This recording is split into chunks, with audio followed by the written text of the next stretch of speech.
with another live, the same live. This is part two. Cause I wasn't gonna let y'all off that easy, man. Look, man. Like I was saying, man. 26 gonna bring in a whole new year of liberation, man. And I'm not gonna be the only one as a catalyst kicking it off because this got to change, man. I mean, before we get to 2030, we need a breath of fresh air. All right. Now they about to build an Obama library. It's gonna be a lot of knowledge out there, meaning people. So y'all stay in tune. Y'all get in tune like a Neptune. Cause we about to blast off, man. Now, before I get back into the subject, man, about reparations. Now, this three-eye atlas thing, man. Um,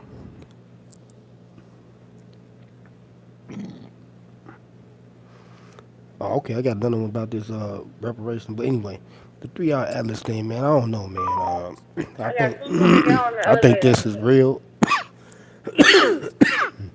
I think it is a unidentified flying object uh, based off the, how can I put it, the ungravitational pull of it, because it's pretty much controlled, meaning that it's a machine, and you could tell because it's, you know, what they have captured, the way it's speeding up, and so forth and so on. Now back to this reparation stuff. Now I just article just popped up. The U.S. pays reparations every day, just not to black people. Now this is I don't know who wrote the article, but it's a podcast. I guess you can also listen to it. They got a sound bite. This is I don't know, faculties and research, I think it is. But anyway, I'm gonna read a little bit of it. It said farmers, fishermen, people who lost bank accounts or pensions, people who had a bad reaction to a COVID vaccine, people who have, they just talking about people who are getting these reparations and they're not giving it to black people. Now that's what I'm saying. Like, why are they so scared of black people having money in this country? First thing we gotta do, we gotta stop poisoning our mind and our body, man. If we want to move forward, man, in the next decade, we gotta stop poisoning ourselves and then poison our mind and our body. Okay, we gotta get rid of all that toxin. Like when Dr. Dre was talking about detox, I'm still waiting on the record, man. Dre, you gonna drop detox, man? Because I think it's needed, and I know exactly where he was going with it. Because he one of them advocates, you know, for, you know, for truth, and he don't come outside. That's why Dr. Dre don't come outside. If y'all didn't know, he in his crib like he in a bunker, and he have stated that he not going nowhere because he got everything inside his house. You know, because that's the whole point. That's why I'm trying to get me a crib, so I can customize it and modernize it and make it a paradise. Because it's not really out here, man. I mean, that's what Michael Jackson did with Never Never Land, right? He made it where he really didn't have to go outside for anything. You know, you can create your your reality. You know what I'm saying? Especially if you got enough money, and that's why I'm coming to this point now. You know, I think it's a just due that black folk get what we deserve, man. Okay, because we are descendants of our ancestors and stuff in this country, and you know, historically, you know, it's like um, it's a discredit to us because we got to relive this stuff for generations, man. My little kids gonna have to go through this, know that we were slaves and what happened, and how we still is like in, you know, this bondage because of this system. Okay, the system, and it's not designed for it's not designed. Um, but it is designed for black people. You know what I'm saying? To be controlled because just think about it, man. They said we produce the most. Uh, uh, how can I put it? Like finances, or in this economy, we Be more producing gonna teach him. the most I got money two coming your way. in this economy, and That's we simple. don't have no wealth. So where's the Can't reach money no more. coming You from? got three more coming your Is way. the question. From some of it from the government, and then we getting it out the mud, you know, and we spending it on things that's not a necessity, and things that's not gonna get us no value, you know. And that's why I was saying we gotta cleanse our body and our minds if we want to move forward in the next decade. Because I think we can really take over this country, and this will be Africa part two. I really believe that, man. Because I mean, without black folk, what would they do in this country? Seriously, if we producing all the money, Can't reach no more. You got four coming your way. like they just like when Dr. Boyce Watkins, who else was saying? I think they said boycott Target, but he didn't say boycott Target because I listened to his Oh, stream. bus. I Two listened to on the everything way. he was saying, and knows about the. I don't know who really started that, but Target did as a result. They monies went down. They lost a Morning, you lot of got two revenue. more coming your way. Their market cap went down because I just checked. D Cooper on the floor. You got two Because coming your way. right now Target, I think they 10-4. share price is at like $80 a share. And I'm a buy too. And then Walmart is at like $100 a share, and that's different from a couple like a year and a half ago where it was almost $1,000 a share. Both of them companies, so they lost a lot of revenue because I mean a boycott was in effect, but it was it was a like a cold, silent type of war thing that people didn't know about. A lot of blacks wasn't shopping at Target or Walmart because of, it got disseminated word of mouth, to stop going there. So all the blacks that were uh, producing or putting money into those businesses that was producing, that was giving them enough revenue stream for their economy, as far as like in business, um, they stopped, you know.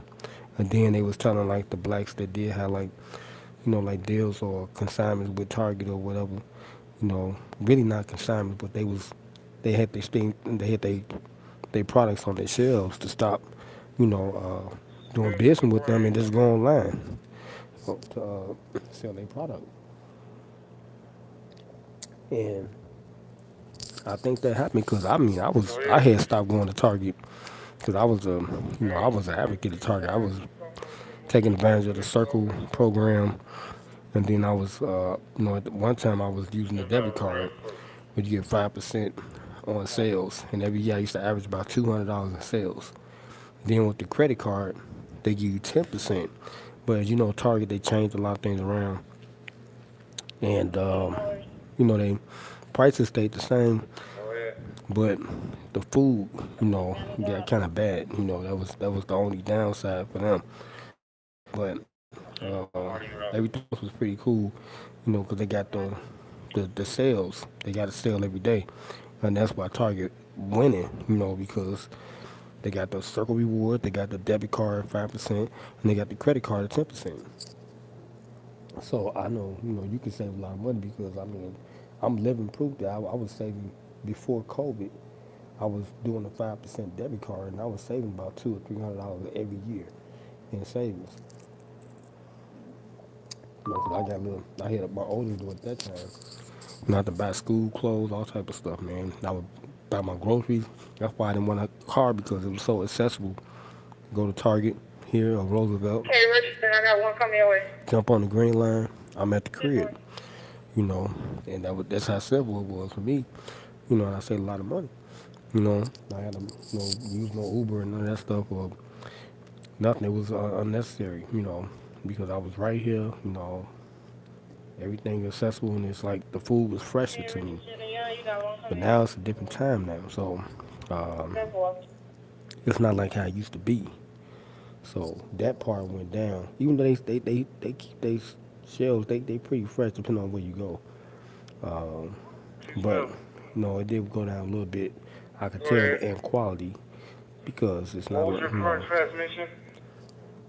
they got too much radio time. But anyway, So we got food for thought right here with all their stuff, and we have um, truck right here in like I said, Chicago. man, it's like They for us trying to to load move their forward, truck man, up, and so we trying to you see if they can know get loads and moving forward and to I think to move them change off the truck. the direction and where the economy is going, Be advised, they can use that lift right there on all your we gotta right. do is just They can stop pull around with spending their the truck and money load their truck like that.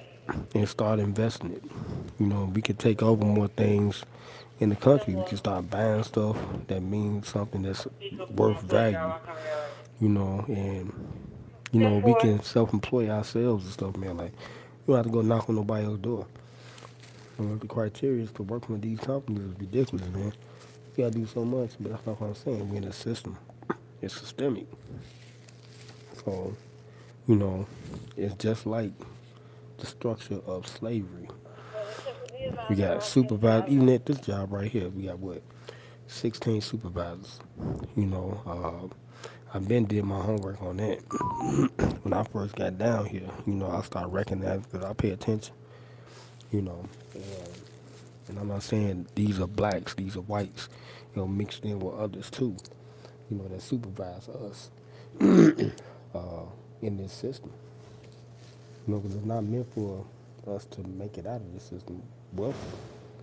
And if you do, you one of the fortunate ones because you was either a part of their plan or you, meaning you went to, you was part of they structure to help, with the control over blacks. Um, but if you made it out on a different note, like how I'm trying to do, a few others have done it already, by not participating in that, because I can't see myself doing another black, and wrong and just talking down on them and, and just making it hard for them, in this corporate environment, because all they do is just pass your information around, you know, and you'll get a bad rapport if you don't have a good decorum. That's how it is in this corporate setting. And Chicago is an animal, and it's like I wasn't even supposed to be doing all this. I was an athlete. I was in the union and everything. I mean, we had union cards. I was thinking that was gonna be my career because I trained so hard for it. But when I got back here to Chicago, they made me go through loops, just jumping through loops. And then it's like I understood exactly what this was, because, you know, uh, my little squad, my group, we was talking, about this part right now, where I'm in now. I was gonna be in a storefront. They use blacks, to make money. You gotta understand, where we at. And it's like this Chicago. It's Working like, the manager at and we still GMC. dealing with the machine. And the machine historically has been known to be racist. Okay, and it's like it ain't changed at all. That's why I'm doing my observation right now with Uber, with the rideshare. And like I said, in my 2 months of just driving my, just to do a test run to see how it's gonna go, I could still see it's some tension out there, especially if a black is making extra monies that he don't supposed to have, he or she don't supposed to have, right? That's gonna get you to the point of what Where's the hell? freedom, because they don't want no blacks free, especially around here. I'm a Lovely. living testament of that.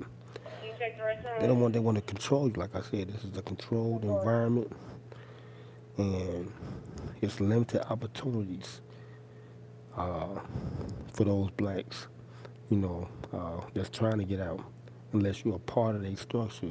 That's what I was saying. Because it's structured just like slavery. It's systemic racism. And it's real prevalent in Chicago. Now, I can't speak on no other places like Illinois, you know, neighboring cities and nothing like that because I haven't been there. But historically, we know what's going on here, especially if you've been one that has been dealing with challenges and stuff like that. And like I said, they've been making me go through loopholes. And I was a all-star, damn near superstar basketball player. I only left for 1 year. I went to Gremlin to try to, continue my career because I didn't want to go to no junior college. I wanted to go to the NCAA. Number one, I want to go to Division One, the best, division in college. To show my talent. My coaches, they was like I said, they was part of that structure. They tried to guide all of us because they weren't mentoring us. It's like I said, if you ain't a part of that structure, then you're not gonna be successful. So a lot of us understood that early on, and only a few of us made it out. Like when Paul McPherson came back here, all the stuff they made him do was ridiculous. He played at Kennedy King. He won 3 JUCO championships for them. One of my underclassmen, Omar Bowman, was on that squad, and he kept telling me not to play because it was over with, and then, I Yes, understood, over there. what was going on. Paul All McPherson clear. then ended up going to DePaul. He was trying to get me to go with him, Oh, thank and you. he ended up doing 1 year with Quentin Richardson that won our class, and he went to the pros. Ronnie Fields, that was the top player in our class and the top player in the country at that time, back then. He went through it, and he probably can, he spoke a little bit about, his trials, but we all know really what was going on. He didn't want to be a part of the structure, you know. That's the whole point. And he was smart. And I used to sit here and listen to my mentor that's from the West Side, AD. He used to talk about Ronnie because he was, you know, around him. He's from the West Side. And he was like, Ronnie was looking like a bum and all this and that. And as rebuttal, I would see Ronnie come on YouTube, looking good and stuff and talking about his career because he did 16 years overseas.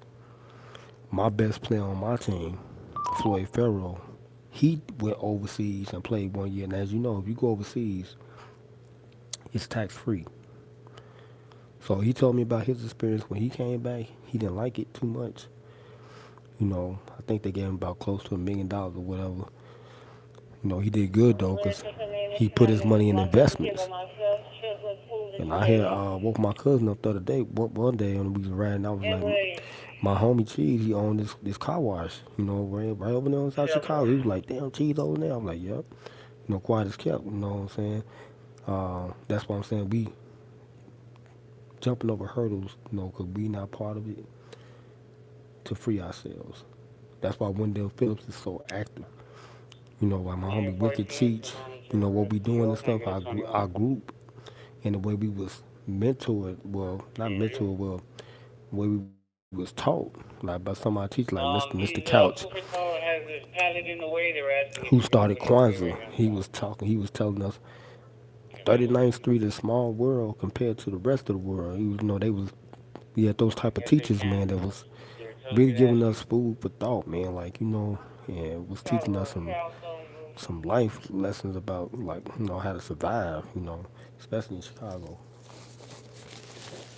And if you can make it in Chicago, but anyway, that's why if anybody have ever seen like the Wendell Phillips reunions and stuff, we be out there at the parks and stuff, mob deep, because our group, that's the '96 group, and how we was The pallet is mentored, on and taught the left. for this time now. And we a group, we control pretty much the low end, that's all us. But anyway, like I was saying, Ronnie Fields, he didn't want to be a part of it, but he still made it out. Did 16 years overseas, made a lot of damn money. I know he made a lot of that money because it was tax free, and he kept his career quiet because of what was going on here in Chicago. All the scrutiny he dealt with here, he kept it quiet. When he came back around here, he was on a whole nother level. But they had no other choice but to put the camera back in his face, like, damn, Ronnie, you on the other side of the fence now. Telling him, you know, what type Who of on the way? assets he got, what type of investments he got. Ten four. He did good, you know. and he dealt with this system. You know what I'm saying? He came back. Same thing, my friend Chanel. Like, she woke me up. I was looking at the channel right now. See if she put something else on here, but I know she about to go to Africa, back to Africa pretty soon. But down the hard and come back tomorrow up. But I'm just so amazed on how she just, man, just leveled up. Now but she, how many subscribers she got now? She got 613. She gonna get to probably about 1,000 before January is over with.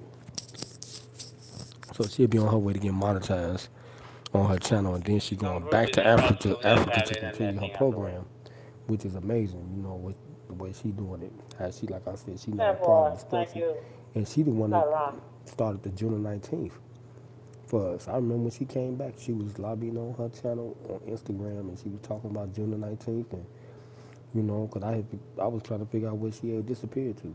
I know she had went to New York. She was working with Tamara Hall. Tom broke off. She called me. Lawrence, you need to apply. I applied for MSNBC. Like I said, they wouldn't let me out the structure. It's here. They wouldn't give me a job. I did everything. BET, Power 92, WGCI. I was around Herb Kent for almost 3 years before he died. I was like the best student in our department with Gary Dow, Chanel Olive, Carla Shaw, Shayna Jones. I'm talking about, I was one of the advanced students, but they wouldn't let me out. They wouldn't give me no job. I'm in a system. I kept talking about security around them, and my lady, my oldest daughter mother was doing security. I was damn near, I was depressed. I was at the crib a decade applying. No job opportunity. I mean, I did all the interns. I'm in Chicago, so I used to take my daughter with me. 3 hours left, they still wouldn't give me a job. They gave all my friends a job. BET, all my friends at Power 92, a lot of my friends at WGCI, all my friends went to TV, like my friend Chanel went to TV, MSNBC, went down to Swag TV. Our engineer, his name was Greg Vivalos. He got hired at CBS. They revamped the station right there in Washington over there, WBBM. He called all us because we was the advanced students. They still wouldn't give me a job. I don't know if somebody else got a job, but they called everybody from New York. That's how they do it. You know, that's what I'm saying. They keep us in the structure, but give opportunity to others. You know, and that's systemic. That's what we've been dealing with. You know, I'm one of your best. Like I came back, I was an all-star. They put me in the system and used me, you know, in the system. You know, and I've been going through, but gotta have a plan, you know, gotta have a plan to make it out. My father always told me that. He said, Lawrence, once you get yourself in a situation, you gotta learn how to get out of it. You gotta know how to get out of it. And that's what this is. I devised a plan. And sometimes it ain't gonna work overnight. It takes some time. You know what I'm saying? It took me 20 years, lost my teeth. That's okay. I'm still healthy. You know what I'm saying? I ain't got no diseases. You know what I'm saying? I still got energy. And my plan has worked. Now we at the end. We at the end part now. I done perfected and mastered my plan, strategized. Well, I know the next couple of years, I'm gonna be free. It took 20 damn years, just like 12 years a slave. That man actually came here too. Steve McQueen actually had an exhibit here, a special exhibit, before his movie came out. And he won Best Picture for 12 Years a Slave. He used to walk past us. We in the gallery. I kept missing his lecture because I was off. Well, I worked my off day and they moved me around because I wanted to hear what the man had to say because I didn't know who he was. I thought he was Steve McQueen, the actor. You know, that's I knew he Pepion. You know, he was dead. But I knew of him because my father, you know, his group, and those type of movies we used to watch back then. But he was Steve McQueen from Great Britain. And once I did my homework on, I found out more about him. Everybody knew about him, but I didn't know about him until he Yeah, came here. boy. And his show was amazing. It was an incredible show. All he did was just brought the visuals, what they're doing with the AI right now. He brought that to life in a visual. Like we got one piece in the third level here, uh, the army show. It's like a big mural painting. I didn't understand I it got one coming down the until other he day. had his show. It's people peeing in like You bushes go and put it stuff. down. You got house coming your And way. he actually had people peeing on the camera. Therefore, It was like a water effect though. That was amazing. Like Steve McQueen, his direction was different. And I listened to some of the actors because I did homework on it. I watched like the behind the scenes and documentaries on him and how his style was, because I'm trying to direct too. And they said he had a quick style, the way he would shoot it was different. That's why he won Best Picture, but he should have won Best Director, because of his style, the way he did the movie. If y'all ain't seen 12 Years a Slave, you can watch that and check it out. Of a man who got put back in the system wrongfully after he was free. His paperwork got mixed up somewhere, and they put him back in slavery, brutally beat him and all that stuff. It was a true story. He was 12 years a slave. I'm kind of metaphoring this because, like I said, I was an all-star basketball player. Damn near NBA. Came down here. The homies that was here, they knew about me already. Kept begging me to play, so I played with them. But I told them because I knew where I was at. I was like, look, I got to get ready, man. It's all about my image. You know what I'm saying? And they kept begging me to play. My little homie Javier Carlito. He had his own little thing going on. And I was like, look, man. Basically, I was telling y'all got to give me some money, Joe, if y'all want me to play. And that's what happened. They started giving me overtime. I'm talking about it was unlimited overtime. Because they wanted to see me play. And they wanted to play with me. And it's on tape. It's called Legend on the Court. I got a document. I asked them before I did it. And I told them, I was like, man, look, when we go out there and we play, y'all got to be ready, man. Okay, ain't no rehearsing. Y'all playing with somebody that's damn near NBA, at that time still. My skills, you know what I'm saying? And I showed them. It was Tanner, that was he's our manager now down here. Owens, he one of our managers over here, night manager. Who else? D. Evans, D. Davis, they all on the other side. They wanted me to come over there. I impressed them. I got in shape. I was 80% in shape. Started it off with a basketball dunk with Timberland boots on. It's all on YouTube. Led it off, and I made a thing, lesson on the court, because I was doing unnatural stuff that people had never seen before. And and I was just showing them what my generation was like and how I played around here in my time. Even I was 35 years old, like 34, 35. And I went out there and we went over there to Seaward Park on the west side. And I impressed them, man. They was like, damn, he really can play. Yeah. I was NBA, like, I came back here. Because when I went down south, that really helped me, like really perfect my skills. Because, I was away from this one coming person, down village your house. but I was playing with other people too, from different cities, you know. And my competition really was New York. That was the only comp that I really had. Because they kind of played like how we played, in Chicago at that time back then. But my skills was just too, you know, superb. I was on a whole nother level.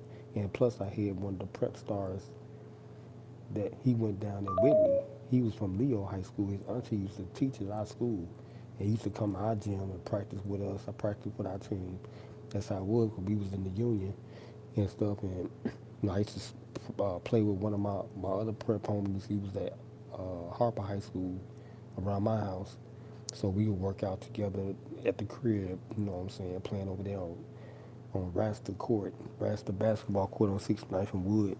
Right behind 69th and Wood, it's a grammar school called Rasta Elementary. And we would be playing, over there pickup games, me and him.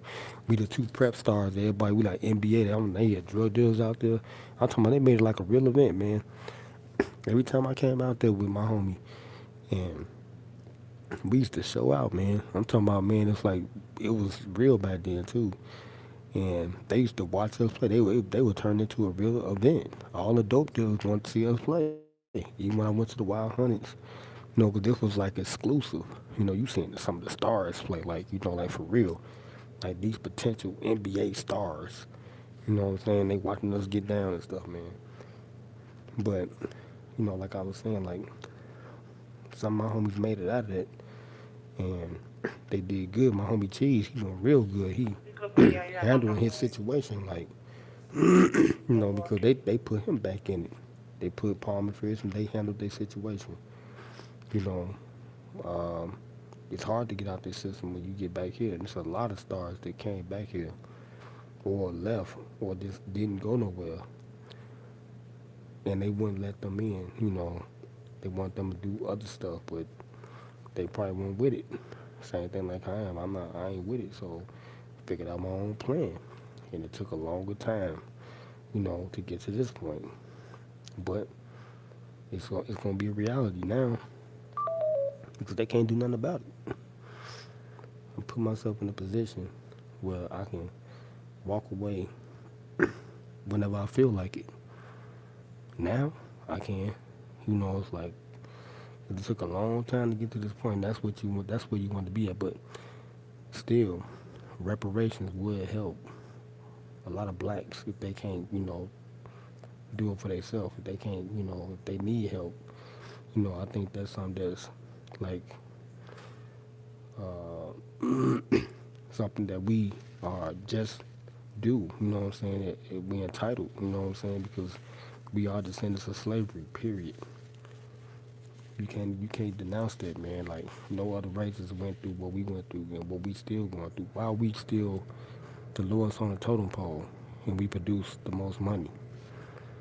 How is that possible? How we get demeaned in everything on every in any type of corporate situation like job or whatever? How is that possible? And they make everybody else more superior than us. How? And we produce them more talented.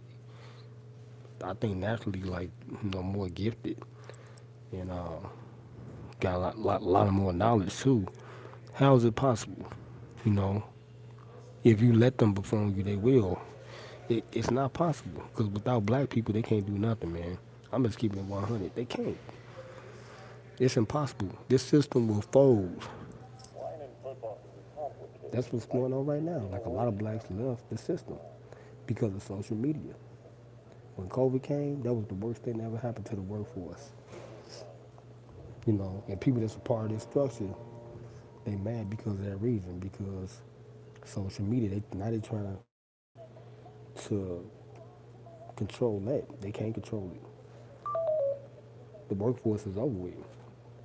Yes, I did a college paper, and my professor, Marilyn Olsen at Chicago State, she worked for the Daily Herald.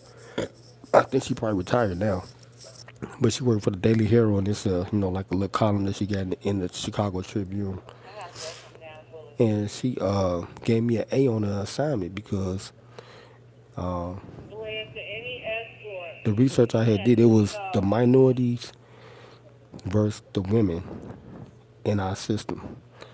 I And think I you did can. statistics and the facts. There's no more women in the workforce in Chicago than any other group, period. Does she have what? Pink fingers?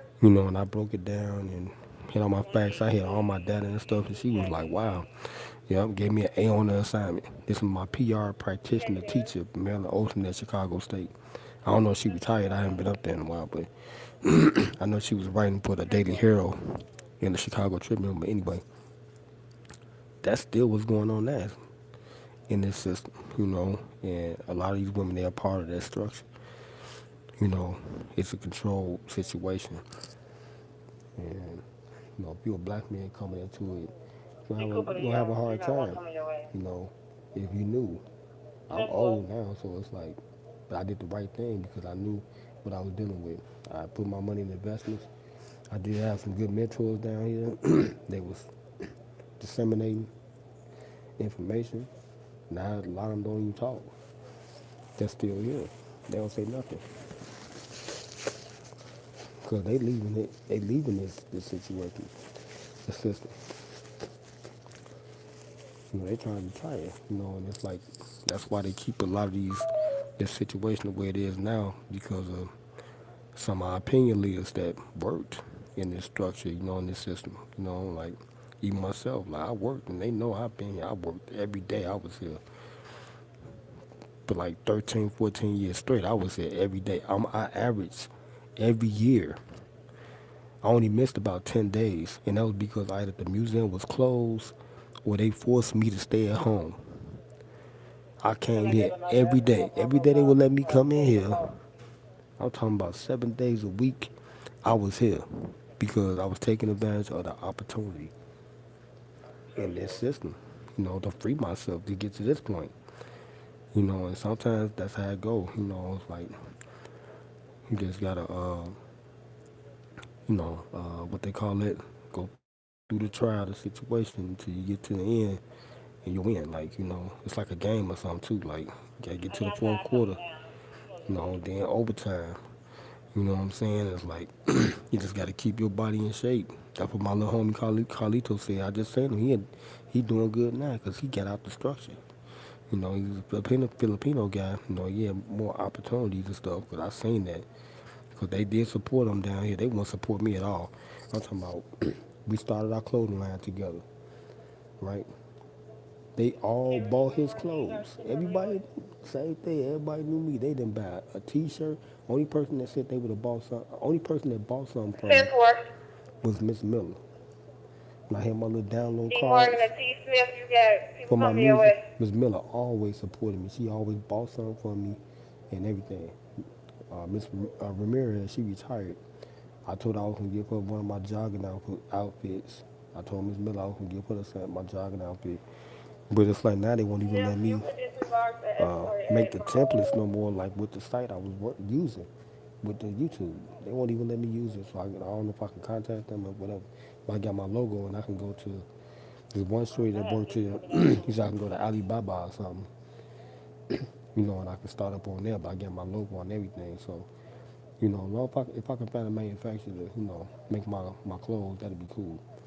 Because now I got money now, so I can find me a designer, and when I level up for real, that's a little bit more, because I'm wearing all my own stuff, man. I don't have to buy no clothes. I can turn that into value. Make my clothes. I'm gonna do the same thing Rihanna did. Have women lingerie. I'm gonna have a cologne because I had a friend. She was going back and forth to Jamaica. I think was she going back and forth to Jamaica or no, the Bahamas, one of them. But she had like a store out there, and I think I'm gonna hit her up. Matter of fact, and I was telling her like, man, we could start, see if we could start one of my cologne out there because she had like a little storefront and they was making cologne and incense. I was like, man, I want to get into that. I would invest my money in that. You know what I'm saying? Like, and that's what I'm saying. Like, that's a strategic move to do something outside of this country. I'm earning wealth. I'm an entrepreneur, and it's like I got my money everywhere. Type stuff. And that's how you win. That's what I watched Michael Jordan. He was a prime example of what I'm talking about. We watched him. I'm watching the Bulls right now. How he did this system. It was amazing. I'm talking about watching him and Scottie Pippen, the way they maneuvered and the things they did on the court and off the court. It's forever embedded in us. Like whoever, followed them or admired them. It's like, it groomed us, to be men and stuff.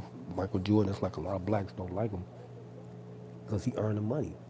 That's the reason why they don't like him because he earned the money, you know, and he's successful. He's smart. Don't hate the player, hate the game, right? That's how I look at it. I just somebody that if they got something that you can hold on to and learn from, and man, I mean, take advantage of that, because that don't come once in a lifetime like people like that. And I learned from him just watching him. That's how I learned how to play. I learned how to play basketball watching Michael Jordan. Like, watched them every day. When I was starting to practice, that's how my skills got so good. And I'm a Jordan. I watched him. I know how to play. I play just like him at the size. I seen him jumping from the free throw line. I went outside and I started practicing. And that's how I got my stride to dunk, watching Michael Jordan. That's how I learned how to dunk the basketball. I watched You come Michael to the Jordan. job, they He come to was your like the way. best teacher, like, like, and for Yes, life boy. too. Like, he'd come to the podium, he'd be so classy and stuff, and taught us how to talk and stuff, and he was groomed and stuff. And I remember when he went on one of what's it? Kenny Ivy Wayne's had a TV show. And Michael Jordan he was talking to Mike like, man, Mike, how you stay so clean? Like, man, he said, well, I take a little cologne, I put it on my hands and stuff. And, he was, teaching you some life stuff then and how to groom your stuff as, as a man and stuff like, that's the type of stuff right there. It's like, come down with dozen, so you just got to pay attention. You got people like that in front of you. Like with my cousin, I got my cousin, so he just went live. Shout out to Coach Notion, make sure I go follow him on Twitch. He just went live on Twitch, and I got him. I started his Twitch channel, his YouTube. Now he's starting to get the traction now because we getting ready. He a part of my production company. I got three people, and I got one more person too. Damn, I got my niece, my cousin, my brother who's incarcerated. And I just picked up this stripper. She gonna jump down with my production and stuff. But uh, I met her through Uber too. Hey, But Richard, anyway, you got my cousin, he's a GTA like legend with the Rockstar, development. you got 11 coming your way. And Rockstar they produce like 3 or 4 different type of series. So they got Midnight Club, that's like a racing car game. They got Grand Theft Auto. I forget the other two that they produce, but those are the two most notable things that they did in their development with with the game, the software, the game software, whatever. They GTA was the number one thing that they produced, and it made them a lot of money. So my cousin, he became one of the top GTA players, like online, and he never streamed. And he was a D boy. He was selling his little drugs and stuff, and he was free. Now I'm talking about freedom. He was free because that's what he was doing. He was getting it out the mud. That's what I was talking about earlier. And he did that shit for 20 years. I'm talking about he was playing that damn game. The game ain't been out that long, like 4, You 15 cool for years, the but game, you got one coming your way. that was pretty much that Go was for it. part of his like his whole day, because he would do that and sell drugs. So he was at home all the time, you know, and people couldn't understand how this black person was free like that. And he said he would get the racism and stuff, like, people call him nigga and stuff while he's online and all this and that, et cetera, because they were trying to figure out, like, how is this person able to play like how we able to play, every day.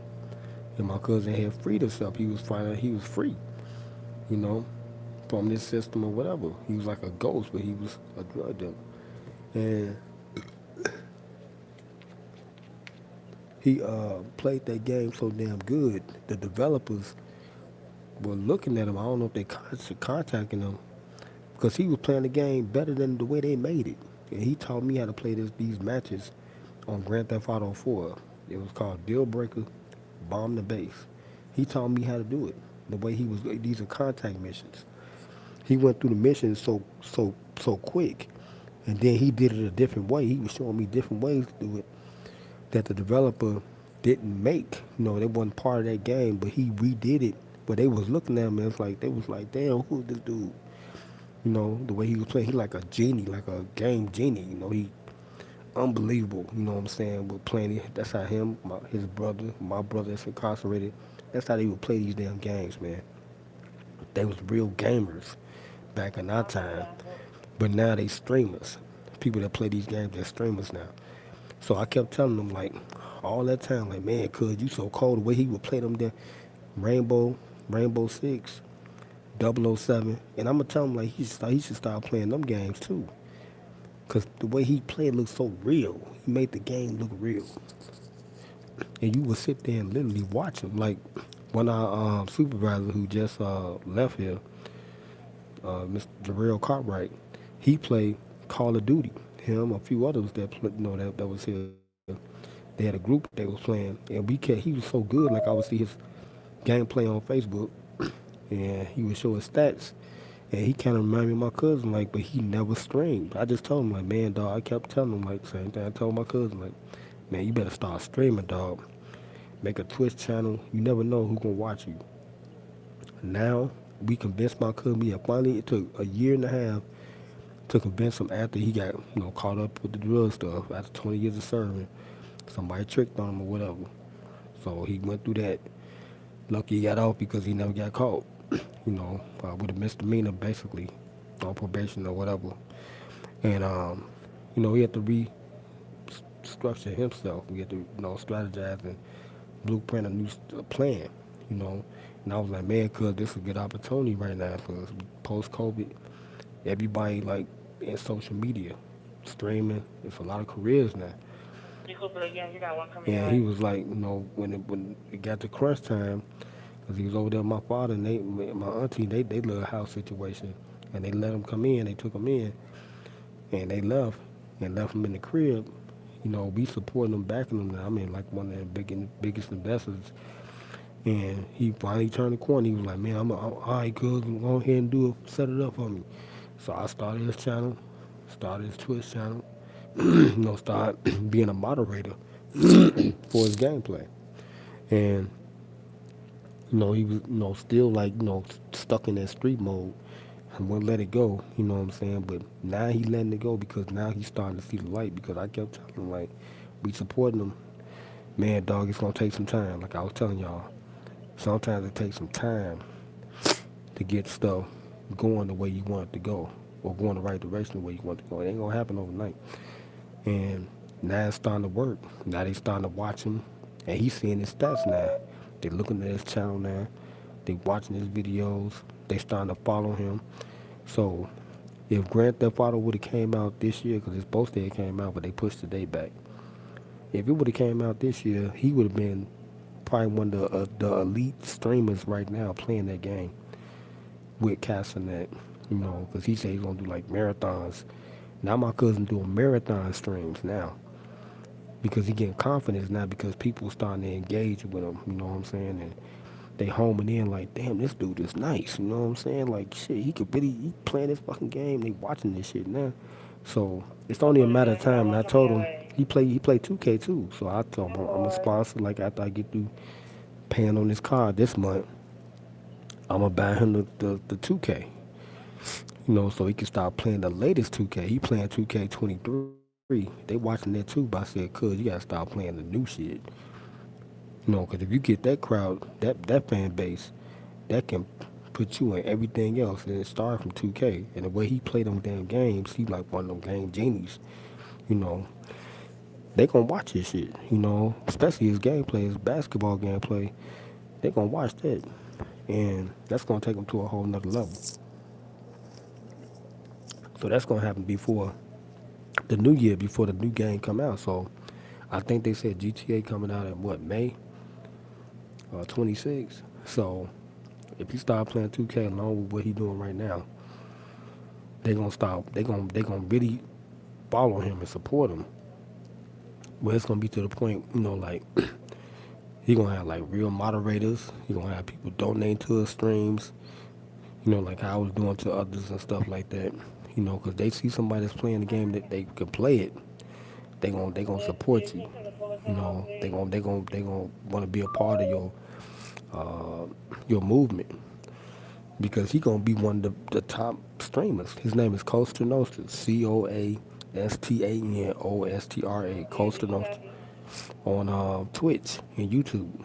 I mark my words when that game come out, or before it come out, because he gonna start playing 2K next month. I'm telling you, he gonna take off. So I'm banking on him, and then my little niece, she's starting to catch a flame too on TikTok.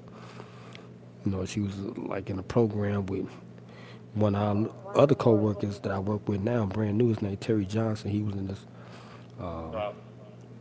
this program called Black Ice.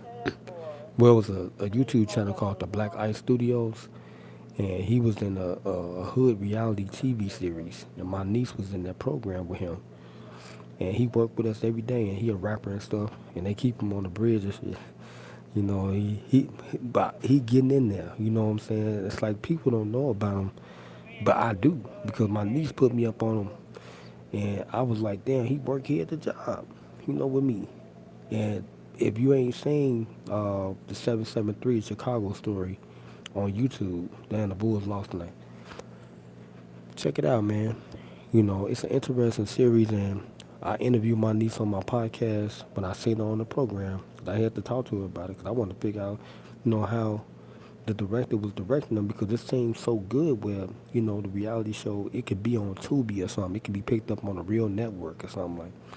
And I was like, damn, I was asking her how he directed. She said we did everything on the fly. What we call on the fly is natural, just like freestyling.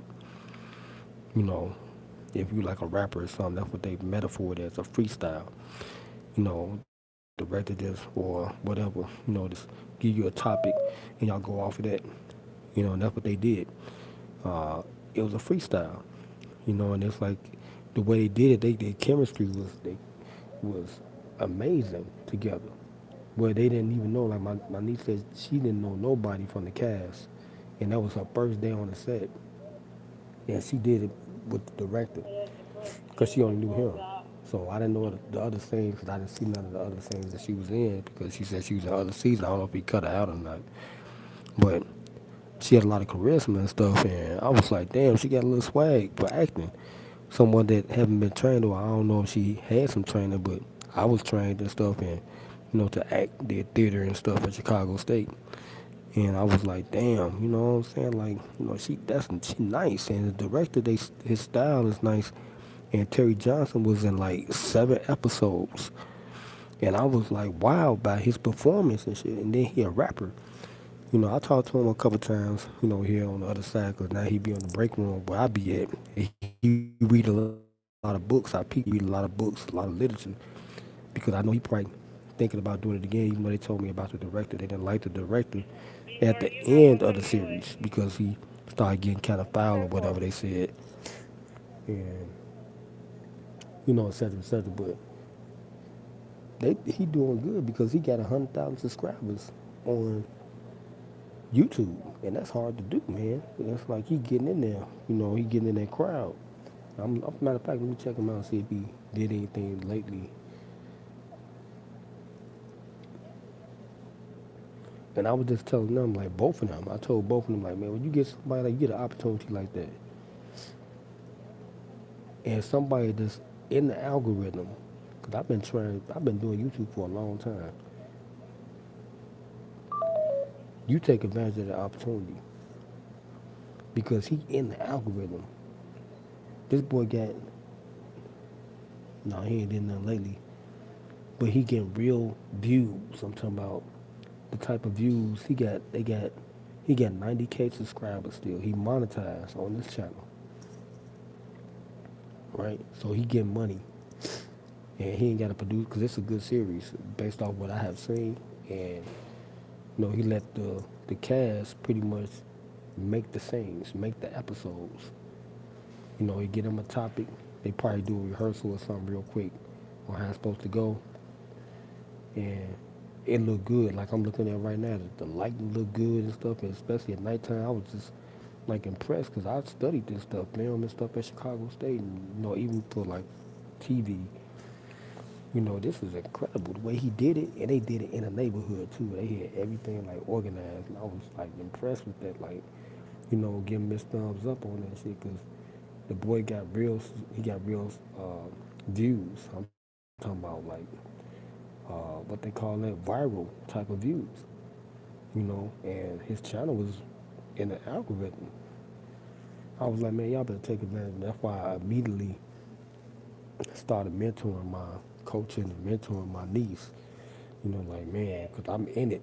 You know what I'm saying? I just give her pointers and stuff. took under my Well, wing y'all to and the escort. Can y'all come up? When they coming up to the bar, they keep leaving the door open.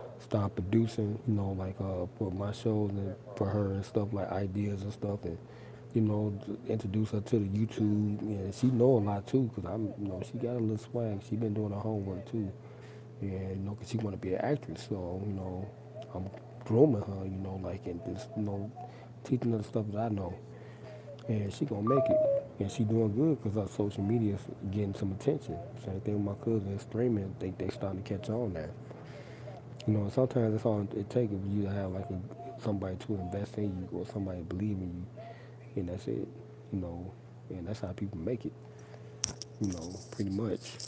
Like I'm looking at this is season 2. They was in season 4, so all the people that was in his cast, these are random people that he was meeting, and he getting them an opportunity. Man, it's like it was amazing. I'm looking at the cuts that he did, the shots, and it's like we follow a 10-shot rule when you making a film. And this is the TV show, so it's like it's gonna be multiple shots. But he followed the same type of rules, so he had some training somewhere too. Because he got 90K subscribers on YouTube, and that's incredible. That is incredible, you know. And he did good. I think he had like 4 or 5 seasons, and all this stuff. And I told him like the episodes that they were in, they gonna go viral, and take advantage of that, man. Like you have to take advantage of it because these opportunities don't come all the time like that. You only get one shot. Like I'm looking at him right now, little Terry Johnson, and he was like, man, it's like the director was, man, look, the director gave you a shot, dog, and you made it in his program. So I'm like, let somebody give me a shot like that. That's in the algorithm. Take advantage of the opportunity. That's the bottom line. To get to what? Freedom. You ain't gotta do nothing for nobody. Jump through no hoops. Cause I've been there. I know what that feel like. Like to be a superstar. Well, I could say I was a superstar because I was playing like that. Hey, Rich in the morning, you got To welcome come in. back here and get belittled like I'm nothing, Hey, work. and to start all over, just to re-strategize and that's it. That's all I did. Re-strategize my plan. Came back using my mind. The rest is history. You know what I'm saying? Now I'm almost where I need to be, and they can't do nothing about it. 'Cause after this year, 2026 is all success. It's all, I'm taking it all in. There's no way around it. They can't stop it. You know, because I got Uber. I'm back now by a $200 billion corporation. That's why my car in the shop right now, because that's a good investment. The 7,000 I'm gonna put in this damn car, I'm gonna make 100 grand next year, easy, easy. I'm gonna have air conditioning, everything. I'm gonna be doing 24-hour damn days like I did just a couple times this year. I'm gonna be doing that all the time. Come right to work after driving. I got a quota. I gotta meet every night, 200 or 300, in order for me to get to $100,000. That's what I gotta do every night. So, and sometimes your equipment, which is my vehicle, gotta be, you know, in condition for that. You know what I'm saying? Like, if Martin Lawrence gives his daughter with a brand new Porsche, dope. But that's what I'm saying, man. It's like, you know, sometimes you gotta go through, like triumphs, like, the trials and stuff to get to the triumph part. And I know if we get reparations, like, for others, like, that's don't have these opportunities, it'll make a big difference in the black culture, the black family. It'll change us, like, our dynamics in America. You know what I'm saying? Where we can buy corporations and, have others work for us. Because how many black couples, got other people working for them? None. No mom and pop stores, none of it, none. Either we doing it ourselves, that's what I'm saying. If we was to have some funding, because that's what we be looking for, money. If they was to give us reparations, it'd be a big, big, big upside for us and our culture. It'd help a lot. And I don't think others want us to compete with them. That's why I'm saying, like, when I seen this, I'm reading it, they said other people that don't want us to have reparations is white people, Asian people, and Hispanic people. I'm reading it right here. And that's alarming, man. That is really alarming because they know that we produce the most money. And if we was to start actually like building and investing this money like others do, man, we'd be the number one race in the country. We'd be too powerful. This would be another Africa, you know, overnight. If they was to give us reparations, that's why they make us work the hardest and we the strongest because of that reason. We deal with a lot of shit, you know, and we triumph still, you know, at the end. Still, we have a smile on our face too, And I wonder why they make it so hard, but that's God too. Making us endure all that pain and suffering, for the end part, you know. What you doing? Brother Mark, what you doing? Hold on, y'all. I need everybody over here listening. 10-4, copy that. All right, y'all. Make sure y'all like, share, comment, subscribe, turn on the post. Another live. We need that.